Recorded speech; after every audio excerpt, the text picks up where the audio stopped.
You get a chance to see the Darren Till's video of him cutting weight yesterday. Did you watch that at all? I did. You did. What did you think of that? As someone who you had a very hard weight cut to 155, what did you think of that video? I think that guy has, he's a great fighter. He's a young kid. I think he's 24, 25, 26, yeah. 26. Uh, I don't see he fighting very long on this welterweight division. Every time you make weight, it gets harder and harder and harder.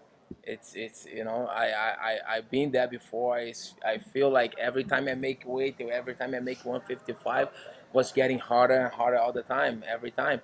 And same thing gonna happen to him, and he gonna go 185 eventually. He not even make weight after all that, and we could not even watch the whole video, right? And he was 3.5 pounds over off the extra pound. If he would fight for the title, it would be 4.5 pounds.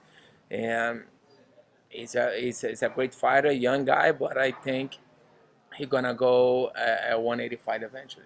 When you see a video like that, does that shock you, or is that just something that fighters have to go through sometimes? I mean, that happens relatively often, right? Yeah, like I saw like he was like for 50 minutes on the treadmill, then 5 minutes on the meet, like 5 minutes around on the meets, Right. and then he went back to the sauna. Right. I usually make weight with like 5 to 6 rounds on the meets. I usually do. Like he did a lot, and he was Right. still over, and that was kind of shocking. So your fight against Eddie, though, was that the worst cut you ever had, and that Oh, was yeah. really the reason to move up? Because there was, I don't know, true or not, that rumors, people saying he passed out, were out Oh, for yeah. 3 minutes, and Yeah. I passed out 3 times, and I went out and went back. Like I did that like probably 3 times, and then one of the times I was out for almost 3 minutes, and people gonna call, I almost, when I fell back on the bathtub, I almost hit the back of my head on the sink. I could die. yeah, and that was a fight that I shouldn't fight, but everything happened for a reason. I did it, and I lost, and then I learned a lot from it. And then I even tried again with Tony, and same thing happened. I didn't pass out, but after I made weight, I couldn't stand up for like 40 minutes, 1 hour. I lie down on the ground on the hallway of the hotel, by my room's door, and the guy say, "Okay, half it's time to make weight." I couldn't stand up. I just couldn't walk, and but I did it. But and then I got on a time. I say, "Hey, it's time to to live my life." I have 2 kids. I wanna feel have happiness in what I do. Have pleasure in what I do. I'm not having pleasure at all, and I think the move for welterweight was the best option.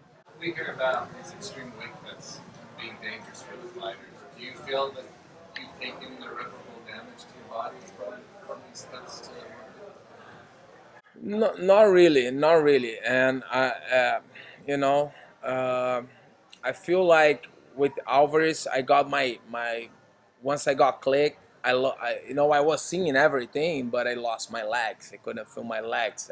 My legs were wobbling, and I couldn't, stand up. But I was seeing everything. I remember when the guy jumped in and asked me what date it is, what year, and then I knew what happened. I knew everything, and I was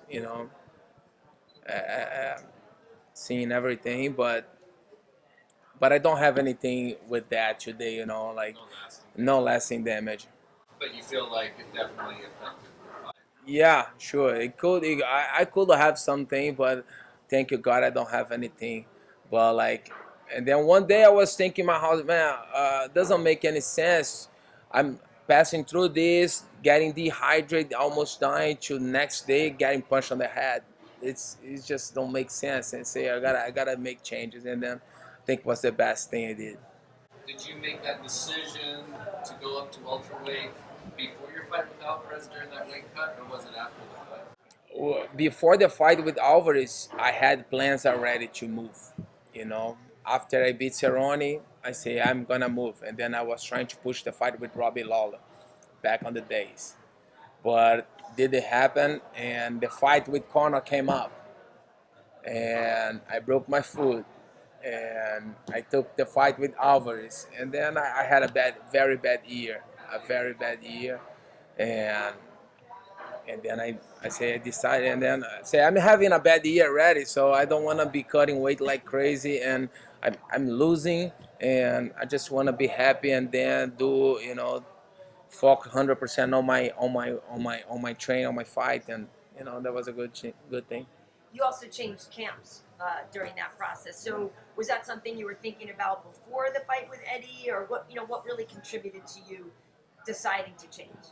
Yeah, I think like things. I wasn't thinking that before Alvarez, but after I lost the belt, things changed, and I felt that that was time for me to leave King's MMA, and I think it was the best decision that I made too.